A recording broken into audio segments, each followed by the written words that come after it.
Okay, so to continue our discussion on consent, we are now on Article 1338.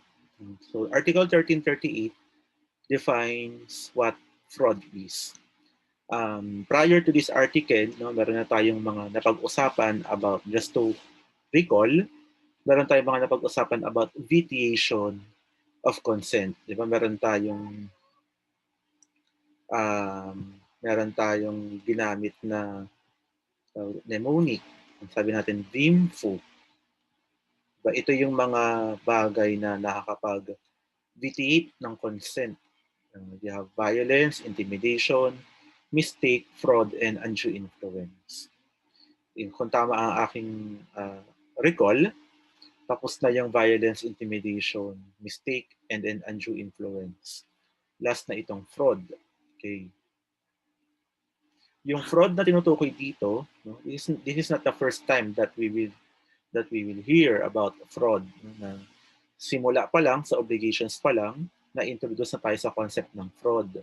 Kaya lang yung fraud na tinutukoy doon sa part ng obligations ay yung fraud which is a ground for liability for damages. To recall, may dalawang uri ng fraud. Merong incidental fraud and causal fraud. Merong incidental. Yung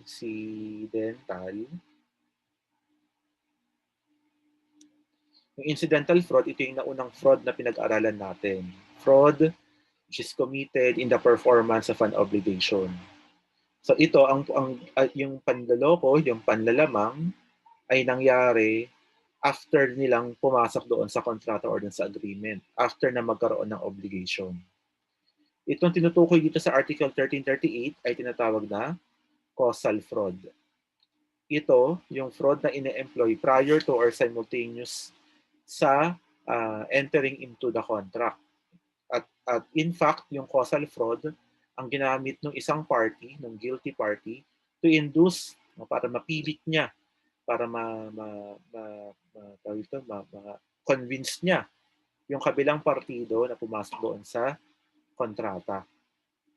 So, there is fraud when through insidious words, mapanuksong salita, insidious, or machinations, iba pang mga gawain, mapanlokong gawain ng isang contracting parties, no? The other is induced to enter into the contract. Ito yung fraud ang naging dahilan kung bakit pumasok yung isang partido, yung kabilang partido doon sa kontrata. At malinaw na sinabi ng Article 1338, without them, the other party would not have agreed to. So ibig sabihin, ang naging controlling factor, ang naging dahilan for the other party to enter into the contract ay itong fraud na ito. Na kung sakali lang naman daw, na hindi gumamit ng fraud yung kabilang partido, hindi papayag na pumasok sa kontrata itong naloko. Okay. Check ko lang yung sunod na article. Wala. Ano yung karapatan ng party na ginamitan ng fraud? At tandaan natin, kung ikaw yung ginamitan ng fraud, ang contract insofar as you are concerned is voidable. Diba? Kanina pa tayo nag-uusap about, actually not kanina pa, during our last synchronous discussion, nasabi natin, if the consent of a party is secured or was secured through violence, intimidation, mistake, fraud, or undue influence, the consent given is faulty or defective. Yan. Defective yung consent na naibigay niya. Although may consent, pero defective yung consent. At ano ang effect kung vitiated yung consent or defective yung consent? It will not invalidate the contract, it will just render the contract voidable. So kung ikaw yung niloko, ikaw yung ginamitan ng mga mapanlokong salita na naging basihan mo para pumasok dun sa kontrata, since voidable yung contract on your part, then you can ask that uh, the contract be voided or declared, that the contract be annulled rather, the contract be annulled. Okay? Of course, you can also ask for damages. That is the major distinction with respect to incidental fraud. Kung wala namang causal fraud, incidental fraud lang, ibig sabihin fraud in the performance of the obligation, ibig sabihin hindi ginamit yung fraud para pilitin ka or mahikayat ka na pumasok doon sa kontrata, wala kang karapatan na ipa-annul yung kontrata kasi hindi naman fraud yung dahilan kung bakit mo binigay yung consent mo. Freely and voluntarily mo na binigay yung consent. Walang fraud na present at the time na binigay mo yung consent mo. So there's no ground for you to ask for the annulment of the contract. Pero dahil nga merong fraud, meron pa rin naman panloloko na naganap, especially in the performance of the obligation, then the party who is the victim of the fraud, victim of the incidental fraud, is given the right to ask for damages. Is entitled to recover damages from the guilty party. Okay? So let's go to the next. 1339. So according to Article 1339, failure to disclose facts when there is a duty to reveal them, as when the parties are bound by confidential relations, constitutes fraud. So ano yung tinutukoy ng ng provision na ito? Sabi niya, kung meron ka daw duty or obligation, ibig sabihin nasa stage pa lang kayo bago kayo pumasok sa kontrata.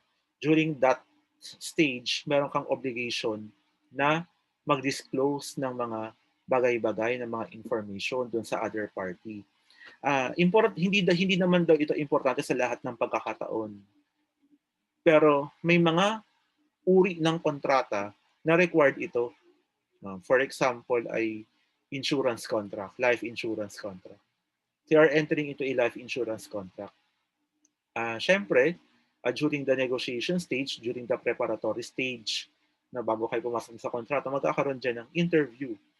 Kung willing ba na para malaman ng insurance company kung okay ba sa kanya na i-assume yung risk.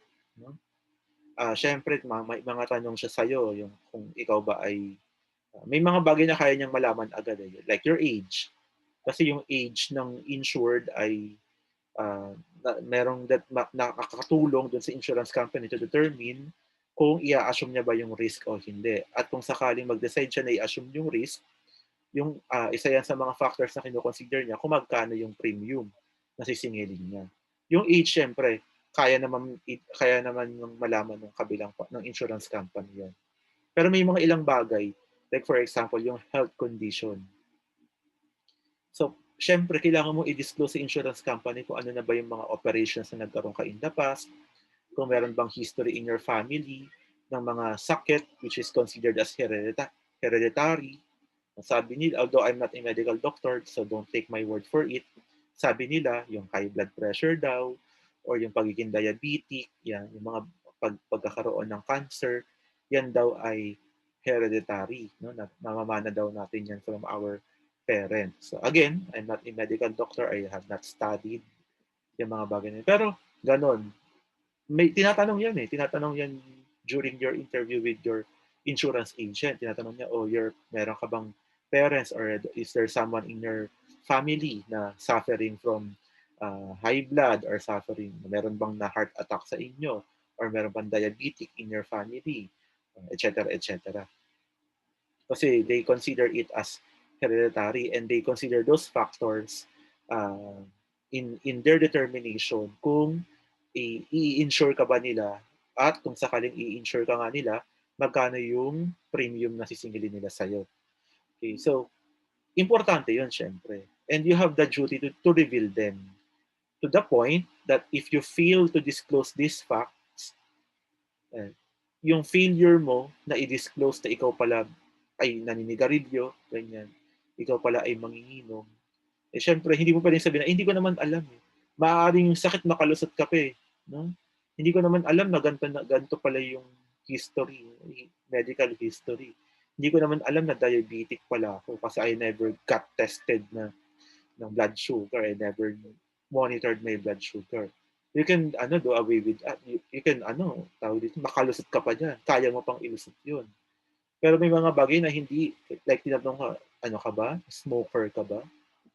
Sabi mo, hindi. Pagsisinungaling yun. Or even if hindi ka tinanong, you have the duty to disclose it. Ganyan. O kaya nangungutang ka, for example, nangungutang ka sa bangko. You are securing a loan. Again, may duty yung bank. In the same way na yung insurance company, may duty sila. Dapat mag-exert sila ng additional effort in determining this, in knowing, or para meron silang full picture doon sa sa transaction niya with you. In the same way na yung bank, kunyari gusto mo mag-obtain ng loan sa bangko, syempre you have to be open. You have to disclose to them. Meron ka na ba mga ibang utang? Meron ka na bang may mga kaso bang pinail sa'yo? Dahil may mga inisyo kang cheque na tumalbog? May mga utang ka bang hindi nabayaran before? May mga mortgage na bang na foreclose sa'yo? Etc. etc. Yung mga information na yun na alam mo, nagagamitin ng kabilang partido in deciding if whether or not they will enter into the transaction with you, you have to disclose it. You have to disclose them. And your failure to disclose those facts, according to Article 1339 of the Civil Code, constitutes fraud. At kung yan ay fraud, what will happen to the contract? The contract is voidable. And the other party may ask that the contract be annulled. They have the right to ask for the annulment of the contract, and since fraud is present, they may also be entitled to recover damages from you. Mahirap yung ganyan. Na-annul na nga yung kontrata, meron ka pang babayaran na damages. 1340, the usual exaggerations in trade when the other party has an opportunity to know the facts are not in themselves fraudulent. So usually, itong 1340 nag-a-apply sa marketplace. Diba sa palengke? Kapag ikaw ay namamalengke, I don't know kung sino-sino namamalengke at hindi, pero kung na-experience na ninyong namamalengke, OA ang mga nagtitinda sa palengke. OA. Diba? Although, syempre, yung iba siguro totoo naman yung sinasabi na, pero yung karamihan sa kanila, sariwa yan. Nakatingin ka na, bibili ka ng isda. Pag tumatalon-talon pa yung isdang gano'n, sinabi niyang buhay pa yan. Syempre, buhay pa talaga. Hindi siya nag-exaggerate. Kasi talagang tumatalon-talon pa. Pero kapag mga naka-display na galunggong, ganyan, tinanong mo, Manang or Manong, ito bang galunggong na binibenta mo ay sariwa? Sasabihin niya, bagong ano yan, bagong bingwit, yan. Bagong ani, bagong hakot yan. Fresh from the port or from the sea. Pero ang totoo, 3 araw na yun. It's just an exaggeration kasi you don't expect na kapag may nagbebenta sa palengke, you ask na yung nagbebenta sa palengke, Manong sariwa ba to? Alam sabi niya, hindi. Dilasa na yan. Malangsa na yan, malangsa. Wag mo nang bili. Siyempre, hindi. You don't expect that. So every time that they exaggerate, sariwa ba to? Ganyan. You expect the answer na, opo, sariwa po yan. Bagong katay ba tong manok? Opo, bagong katay yan. Kahit na 3 araw nang nasa rep, frozen sa rep yun. Sabihin nila bagong katay. Ang importante dito, although merong usual exaggeration in trade, meron ditong importante. The other party had an opportunity to know the facts. Kung nakatago yung isda, binebentahan kanya, sabi niya, meron akong isda sariwa. Sariwa ba talaga yan? Oo, sariwa. You are not given the opportunity to know the facts. Hindi mag-a-apply itong 1340 if later on, yung galunggong na binebenta sa'yo ay mabaho na. Hindi niya pwedeng gamitin yung 1340. Yung 1340 mag-a-apply lang yan if you are given the opportunity to examine. Kasi ikaw rin naman, you also have that duty. As the buyer, na meron tayong tinatawag na buyer beware.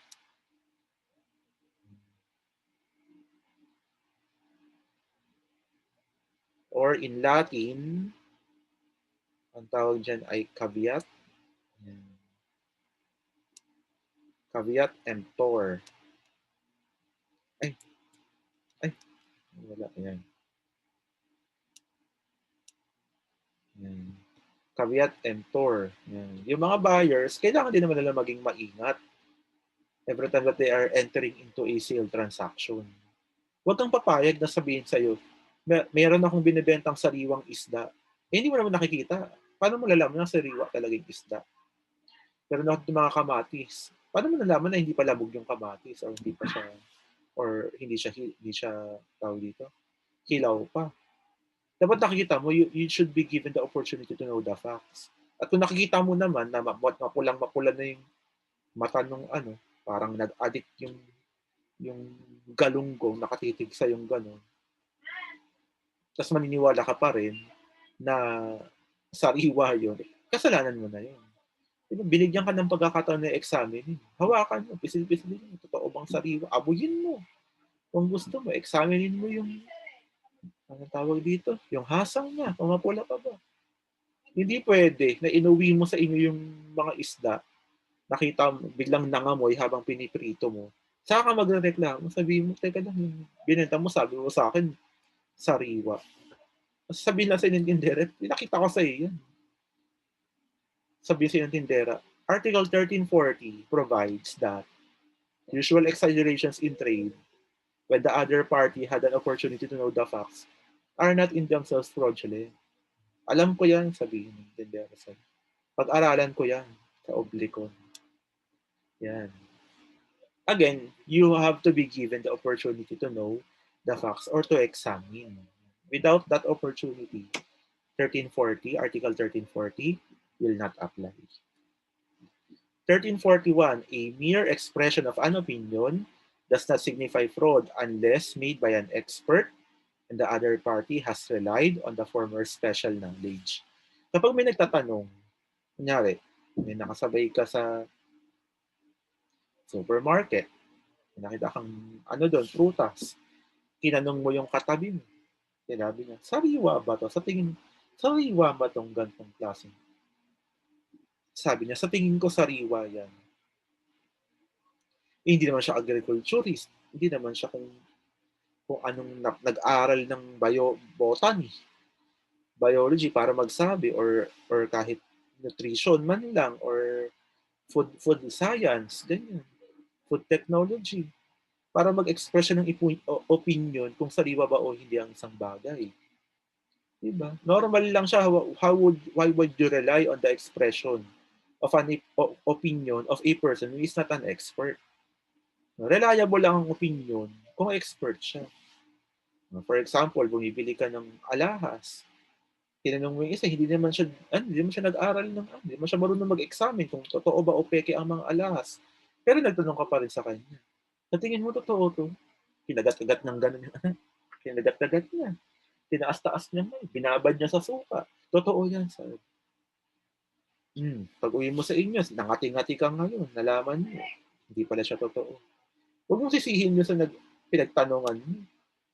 Ikaw nga, di mo alam, tapos siya, sisihin mo siya. Nakita mo binabad sa suka. Ganun ba yung talagang paraan para malaman kung totoo o hindi ang isang, diba?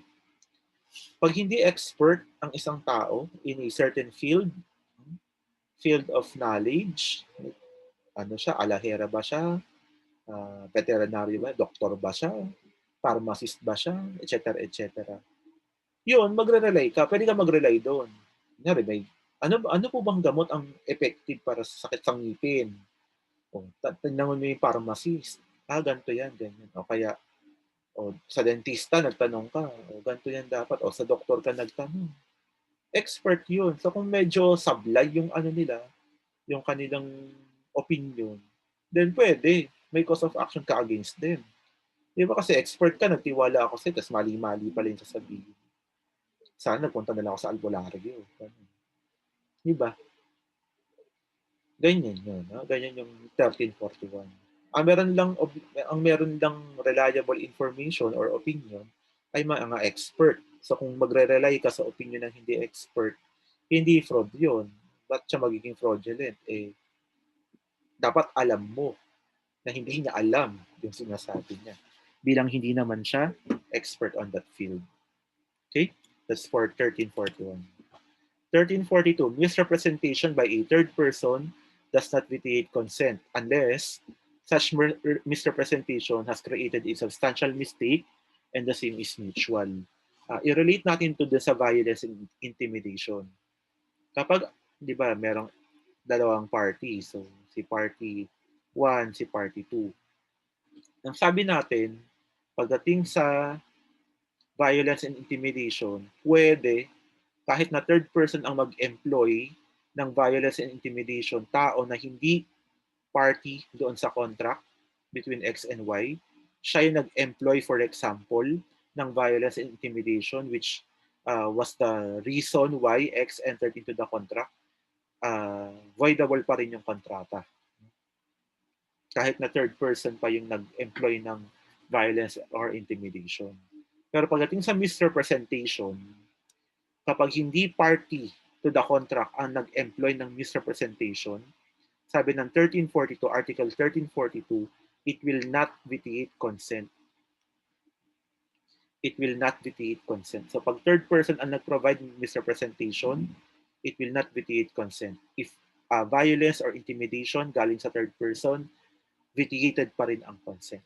Pero sabi ng 1342, meron siyang exception to the rule unless the misrepresentation has created substantial mistake and the same is mutual. Ibig sabihin, yung misrepresentation niya sobrang substantial to the point that X and even Y, mutual even Y believed such misrepresentation, relied upon such misrepresentation. In which case, it will vitiate consent and it will render the contract voidable. At kapag voidable ang contract, they can ask for its annulment and Z will be held liable for damages because it was Z who employed the fraud or misrepresentation. Okay? That's Article 1342.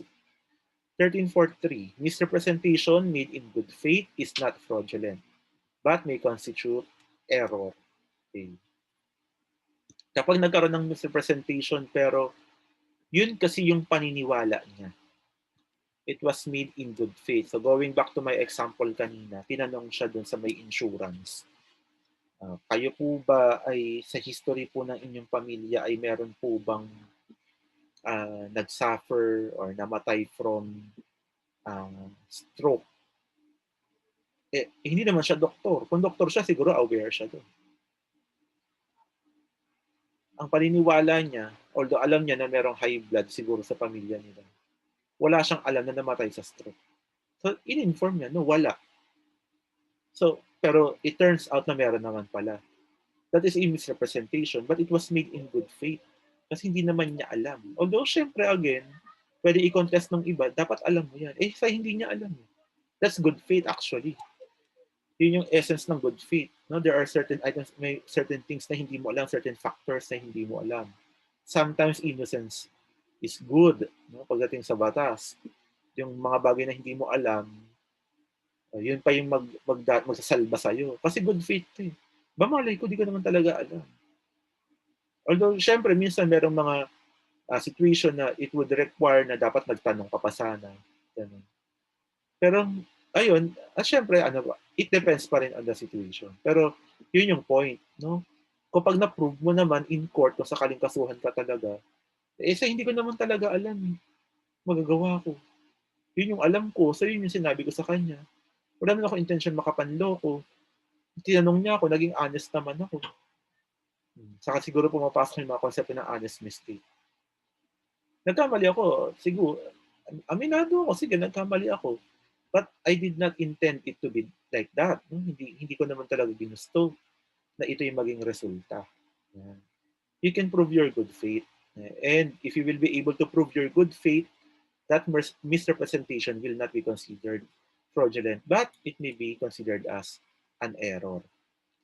1344, in order that fraud may make a contract voidable, it should be serious and should not have been employed by both contracting parties. So dapat serious fraud, hindi yung lang, no, na nagkataon lang na yung fraud, yung parang not substantial. Dapat substantial siya, dapat serious. Dapat it will be fraud is the cause and the very reason why the other party was induced to enter into the contract. Diba yun yung unang article na pinag-usapan natin. Incidental fraud only obliges the person employing it to pay damages. Nabanggit na rin to kanina. So causal fraud entitles the other party or the innocent party, the victim, entitles him or her to ask for the annulment of the contract plus damages. While incidental fraud or fraud in the performance of an obligation is only obliges the person na nag-e-employ ng fraud to pay damages. But the victim or the innocent party is not entitled to ask for the annulment of the contract since there is no problem with the elements of the contract, essential element. Walang problema sa uh, consent, object, cause, and consideration. 1345, simulation of a contract may be absolute or relative. The former takes place when the parties do not intend to be bound at all, the latter when the parties conceal their true agreement. So may dalawang uri ng simulation. Pag sinabing simulation or simulation of contract, may panloloko nagaganap actually. Pero meron tinatawag na absolute simulation or relative simulation. Pag absolute simulation, pinapalabas ng mga partido na meron silang kontrata, well, in fact, wala naman talaga. So, kunyarian lang na binili ko to. Pero totoo hindi naman. That is absolutely simulated. Kunyari, napulot ko to Kunyari, dinonate mo to Kunyari, puro kunyari lang. That is absolute simulation kung wala naman talaga. Pag relative, meron, pero pinapalabas nilang iba. Yan. Kunyari, sabihin nila, benta, bebenta ko to sa'yo pero palabasin natin na donation. O kaya baliktad. Dodonate ko to sa'yo pero palabasin natin, benta. Yun. Ang tawag doon, relative simulation. Kasi they only conceal their true agreement. May totoong agreement pero ayaw nila, hindi tinatago nila sa isa pang kontrata. Meron silang pinapakitang iba pang kontrata, making it appear na yun talaga, pero ang totoo, iba yung pinapag-usapan nila. Sa pag-absolute, wala naman talaga silang pinag-usapan, pero may pinapalabas lang meron. Absolute simulation. Relative, meron silang napag-usapan, pero pinapalabas lang iba pinapag-usapan nila. Ano ang effect? 1346. Absolutely simulated or fictitious contract is void. Bakit void? Kasi wala naman talaga silang napag-usapan. Pinapalabas nila na meron, pero totoo, wala naman talaga. Dahil wala naman talaga, void yan. A relative simulation, when it does not prejudice a third person and is not intended for any purpose contrary to law, morals, good cause of public order and public policy, binds the parties to their real agreement. So, ganito yan. Si X at saka si Y. Yan. Pinapalabas nila na dinonate. So, ito yung simulation, donation. Pero ang real agreement nila ay sale. Benta ko to sa'yo pero palabasin natin donation. Relative simulation yan. Okay. Ang sabi dito, they are bound by their real agreement, that is sale. Ito yung real agreement nila. If their fake agreement, ito yon, fake agreement, will not prejudice a third person, wala daw maaagrabyadong third person, and it is not intended for any illegal purpose. Wala daw silang intention na illegal para dito. Kapag ganon, na walang third person at walang illegal purpose, kung ano yung real intention nila, yun yung dito, magwawagi. Tama ba yun? Anyway, yun yung ituturing na totoong agreement, not the donation. Pero what if hindi na-comply yun? Nakalagay, when it does not prejudice a third person. May third person na na-prejudice. Z, ganyan. Na-prejudice si C, for example, because of this simulation.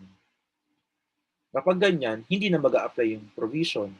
Insofar as X and Y is concerned and Z is concerned, the contract between them is the donation because their simulated contract already prejudiced the interest of a third person. So insofar as that third person is concerned and them, the contracting parties, then doon sila sa simulated contract tutuloy.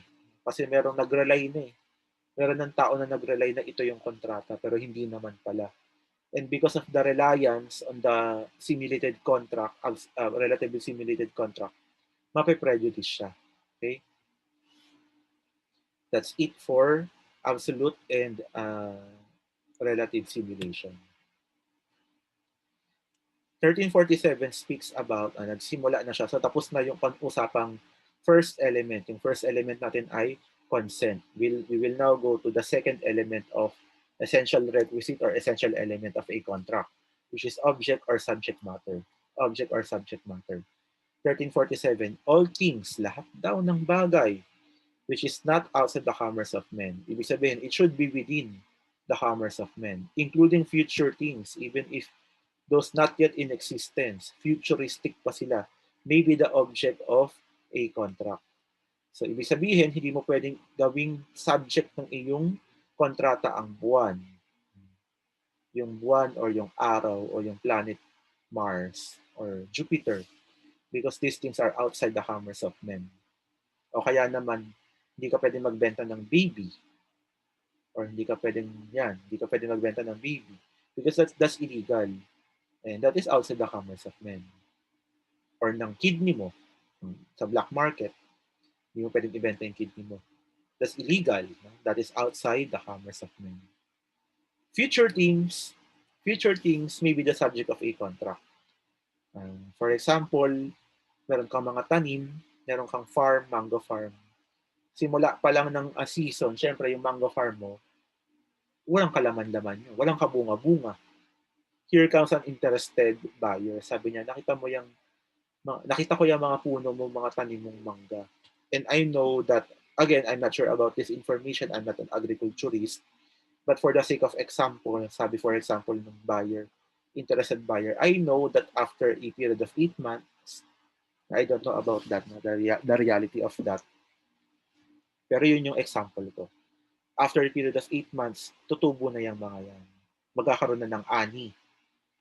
And ngayon pa lang, na hindi pa nangyayari yung ani, zero, wala pang kaisa-isang bunga, kahit ni isang bunga dyan, bibiling ko na yung aanihin mo after 8 months. So ano yung pinag-uusapan nila? Future thing. So is that valid? Yes. Future things may be the subject of a contract. No? As long as they will, magmamaterialize sila syempre dapat. Okay. Those na hindi na nag-exist at that time, magiging void yung contract. For example, ganito. Si X umorder ng, let's say, mangga. Yan na lang din, mangga. From, let's say, from Indonesia. And then the mangoes will be transported to the Philippines via water transportation. Yan. Kinarga sa barko, papunta ng Pilipinas. Sino bumili? Si X, for example. Sabi niya kayo, X, meron akong mga bangga. They are on their way papunta sa Pilipinas. Matatamis yun galing Indonesia. At medyo mura ko nabili. Benta ko siya sa'yo, tapos pwede mo rin ibenta sa iba para meron kang negosyo. Or kung gusto mo, ikaw na lang mismo kumain din ng mangga. Kung gusto mo lang naman. So essentially, parang future thing siya, di ba? Kasi parating pa lang. Wala pa naman talaga siya, habang nag-uusap sila, wala naman pa talaga. The future thing siya. Pero, what if at the time na nag-uusap sila, unknown to X and Y, lumubog na pala yung barko together with the mangga. Pero nag-uusap pa rin sa, sige, bibiling ko. Biling ko yung mangga na yan. Pero at that time, wala na pala yung mga mangga na yun. Pinag-uusapan nila. What is the status of the contract? Void. Void. Because at that time that they are entering into the contract, the subject matter no longer existed. It did not exist at that time. Wala na silang pinag-uusapan. So ano pang i-contract natin dito? So iba yung future things. Yung future things, meron silang, magmamaterial sila in the future. Ito, pasting na existing siya, but unknown to the parties, wala na pala. It will render the contract void. Bakit siya void? Kasi kulang ng isang essential element.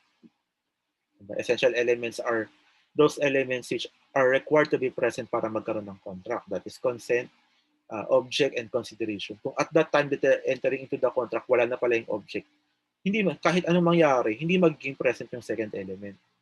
So you only have consent and the consideration. Without the object, it will render the contract void. Okay? Now, all rights which are not intransmissible may also be the object of contract. So yung mga karapatan, di ba, introduction natin before, rights are transmissible. Rights are transmissible except those which are declared to be by law, by stipulation, and by nature of the rights to be intransmissible. So as a general rule, pwede mong ipatransmit, ipasa-pasa ang iyong mga karapatan. So kung meron, pero yung mga bagay na hindi mo pwedeng ipasa-pasa, hindi pwedeng maging subject of a contract. So for example, under the law, you have the right to live with your husband, together with your husband or your wife. That is a right. Diba?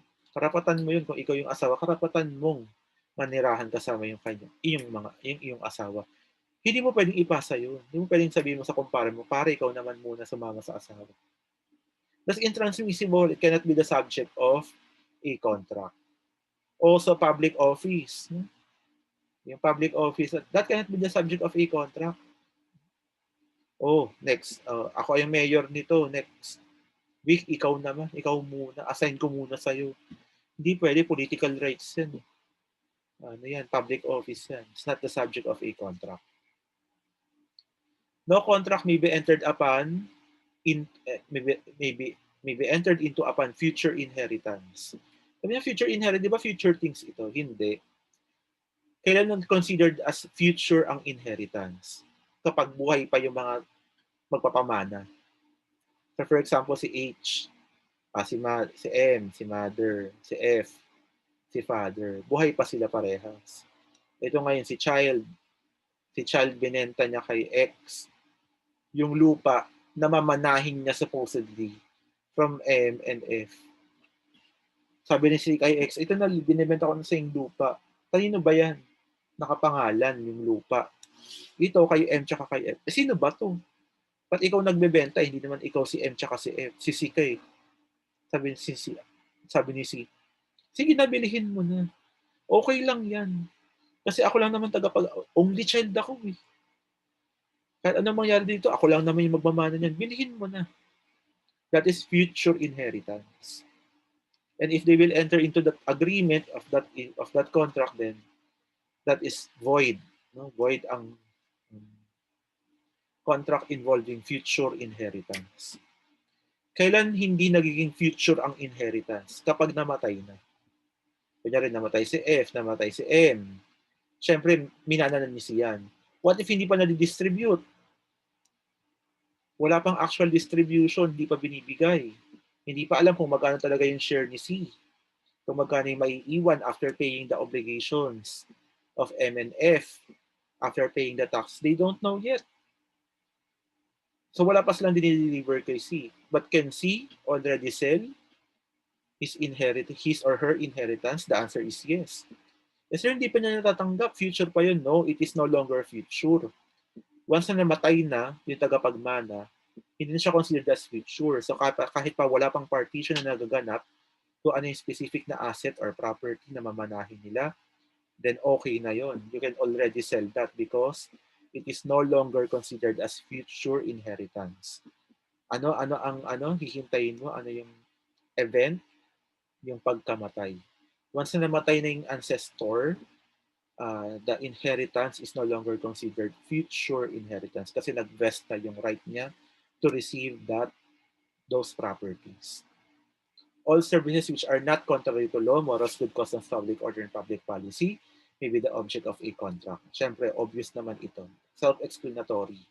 Para maging valid subject matter of a contract ang serbisyo, dapat hindi siya labag sa batas. So kung ang subject matter ng contract ay for you to kill X, hindi pwede. Kasi that's contrary to law. Or contrary to morals. For X to be the kabet of Y. Good customs. For X to slap the face of his or her mother. Good custom. Yung mga example natin before. Siyempre kapag ang isang subject matter ng kontrata like a service is contrary to law, morals, good customs, public order, and public policy, it is as if hindi siya nag-exist. Yun na naman yung effect nun eh. Illegal siya, hindi siya nag-exist in contemplation of law. So kung hindi siya nag-exist, kulang ka ng isang element. Wala kang object or subject matter. What is the effect in your anong effect niya sa kontrata mo? Kung kulang ka ng isang element, then your contract is void. Impossible things or services cannot be the object of contracts. Again, this is self-explanatory. If the subject matter of a contract is for you to fly to the moon or for you to swim underwater for 80 hours without the assistance of breathing apparatus, impossible yun. No? Again, the impossibility may be legal or physical. May dalawang uri ng impossibility. So whether it is legal impossibility or physical impossibility, it cannot be the subject of a contract. For the same reason, if it is impossible, the thing is impossible or the service is impossible, by contemplation of law, it does not exist. If it does not exist, wala kang isang element, wala kang object or subject matter, then your contract is considered void or inexistent. Yan. Then I think this is the last article for object and consideration. The object of every contract must be determinate as to its kind. So, alam natin na may distinction between determinate and indeterminate things. The fact that the quantity is not determinate shall not be an obstacle to the existence of the contract. Kung yung bilang lang naman daw ang hindi pa na-determine, then okay lang daw yun. Wala siyang epekto doon sa validity ng contract. Provided that your failure to indicate the quantity, the parties may be able to determine the same without the need to enter into a new contract. Yan. Okay? So, alam niyo naman ibig sabihin ng determinate. Sawa na tayo sa pag-discuss kung ano determinate, specific, generic, at indeterminate. 1350, causes of contracts. Yan. Pag sinabing causes of contracts, this is the kapalit. Ano yung kapalit ng object in exchange? So sabi, di ba, X, Y. So insofar as, kunyari meron silang contract of sale, X will pay Y the amount of 2 million. Y will deliver to X na bang amount na 2 million. Y will deliver to X a jewelry. Jewelry. Piece of jewelry. Yan. So insofar as X is concerned, the subject matter of the contract insofar as X is concerned is 2 million. Yung 2 million. Pag tinanong mo si X, ba't mo i-give up yung 2 million? What is the cost? What is the consideration? Kasi bibigyan ako ni Y ng jewelry. Yan. Pag tinanong mo si Y, what is the subject matter of the contract? Jewelry. But why are you giving X na jewelry? What is your cost or consideration? The 2 million. So, ganun siya. May exchange in value. So, the subject matter or the object or the subject matter on my part is the consideration on your part. The object or subject matter on your part is the consideration on my part. Ganun siya. Pero basahin natin ng malinaw. Yun yung general concept ng cost or consideration. But let us read 1350. Sabi niya, in onerous contracts like a contract of sale, the cost is understood to be for each contracting party the prestation or promise of a thing or service by the other. Kung ano yung prestation sa kabila, yun yung cost para sa akin. Babaliktaran siya. In remunatory ones, the service or the benefit which is remunerated. Kapag remunatory kasi, it is compensation for services. So si X, nag-render siya ng tutorial service kay Y, service yan. Si Y nagbayad ng 5,000. Yan, remunatory yan. So pag remunatory, ano daw ang cost or consideration? Yung serbisyo. And in contracts of pure beneficence, the mere liberality of the benefactor. So kapag ang kontrata ay donation, si X nag-donate kay Y ng 2 million. Siyempre, walang kapalit yan, kaya nga donation eh. So, 2 million. Walang araw pabalik papunta kay X. Pero ano ang cost or consideration? Does it mean na walang cost or consideration ito? Hindi pwede. Kasi kung ang isang bagay, isang agreement ay walang cause or consideration, that would make the contract void. Kulang ng isang element eh. So kung walang cause and consideration ng isang donation, void lahat ng donation, mali. Sabi ng Article 1350, kapag kapag gratuitous ang isang kontrata, ang consideration yan ay yung pagiging mabait ng benefactor, the liberality or the generosity of the benefactor. So yun yung consideration, yung liberality or generosity of the benefactor. Don't see na walang consideration. Kasi once you mention na walang consideration yan, then it will render the donation void. Dapat merong consideration. 1351, the particular motive of the parties in entering into the contract is different from the cause thereof. Yung motive is the reason behind the consideration, cause or consideration. Sabihin natin ganito.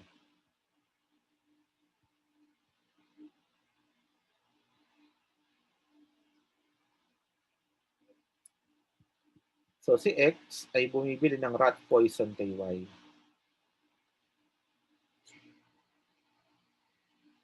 Question, what is the subject insofar as X is concerned? 1 million. What is the consideration? The rat poison. The part of Y, baliktad. The subject matter is the rat poison and the consideration is the 1 million. Kung ano ibibigay ng kabilang partido, yun daw yung consideration on her part. Question, if the cause or the consideration or the object or subject matter is illegal, what is the effect on the contract? It will render the contract void. Kasi illegal things, impossible things can be the subject of a contract. Okay. So dito, 1 million na pera, rat poison, it appears na wala namang illegal dito. So what is the status of the contract? Valid pa rin because there's something illegal. Ngayon, it so happen that X will use the rat poison to kill Z. Kaya pala siya namili ng rat poison ay hindi naman pala para hulihin ang mga daga sa kanila at lasunin para patayin yung mga daga sa kanilang bahay. Ang purpose pala ni X for buying the rat poison from Y is for X to be able to kill Z. Papatayin pala niya si Z gamit yung rat poison na binili niya from Y. So what is the motive here? To kill Z. Yun pala yung motive niya. The consideration is the rat poison. The subject matter is the 1 million. The consideration is the rat poison. But the motive is to kill Z. Nakalagay dito, the particular motive of the parties in entering into the contract are different from the cause thereof.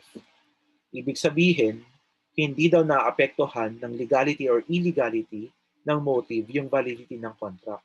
So even if alam natin ngayon sa kwentuhang ito na ang purpose pala ni X or ang motive ni X sa pagbili ng rat poison is to kill Z, which is actually illegal.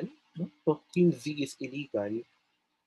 But insofar as X, that is void, di ba? Yung purpose niya, the motive is illegal. Essentially, that is void.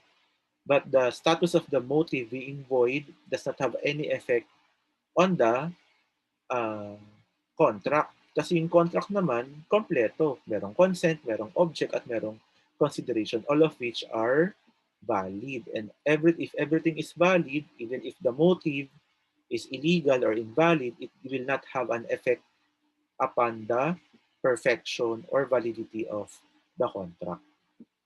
That's 1351. 1352, contracts without cause or with unlawful cause produce no effect whatever because as if hindi sila nag-exist. The cause is unlawful if it is contrary to law, morals, good customs, public order, and public policy. We all know that. At nabanggit ko nga sa inyo kanina, hindi maaari na ang kontrata ay sasabihin mong walang cause. Sabihin mo, gratuitous yan.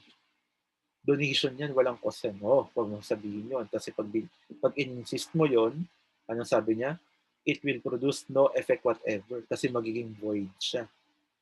If you want to uphold the validity of a donation, never ever say na ito ay without cause or consideration. Okay? Meron yan.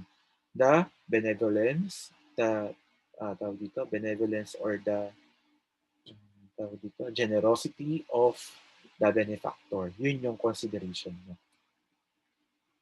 1353, the statement of a false cause in a contract shall render them void if it should not be proved that they were founded upon another cause. So ito, kunya-kunyarian na naman, false cause. Meron silang nilagay dun sa kontrata pero false siya. So merong false cause, tapos merong true cause. False cause or consideration, true cause or consideration. Ano daw ang effect kapag naglagay ka ng false cause or consideration? Shall render them void. Yung contract daw ay magiging void kung merong false consideration. Magiging void siya if, yan, ibig sabihin may condition yung pagiging void niya, if mapapatunayan na wala talagang true cause. Saan ang ibig sabihin ito? Kung merong true cause, it will not render the contract void. Masusunod yung true cause. Ito talaga yung cause and consideration. Pero kung false cause tapos walang true cause, then it will render the contract void. Okay? 1354, even if the contract does not state the cause, it is presumed to exist.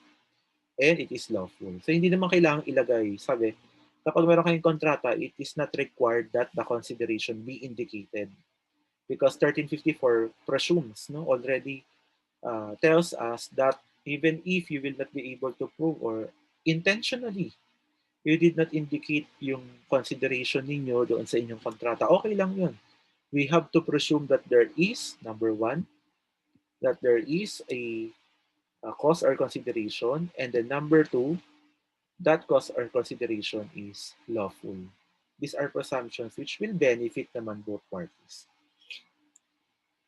1355, except in cases specified by law, lisyon, hindi ito yung lechon na baboy, lisyon, or inadequacy of the cause shall not invalidate a contract unless there is fraud, mistake, or undue influence. Pag sinabing lisyon, yung consideration mo, cost or consideration mo, yung babayad mo for the property na ma-receive mo ay kulang, inadequate. So for example, bumibili ka ng lechon. Bumibili ka ng lechon na ang fair market value ay, let's say, 10,000. Tapos, ang payment mo lang dyan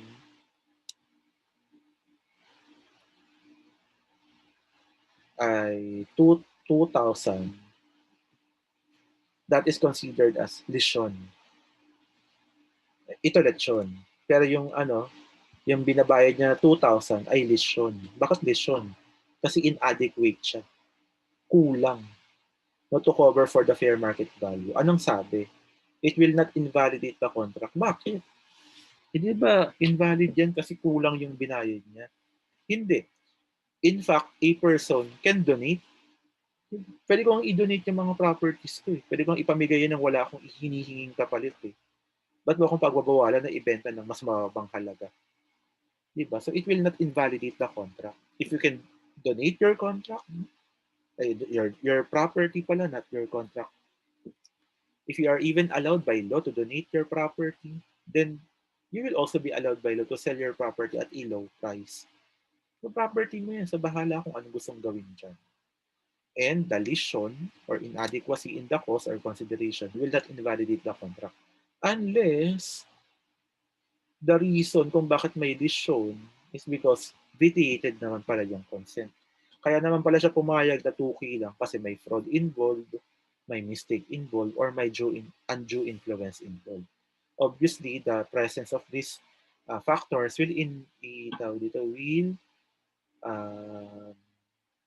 vitiate the consent even.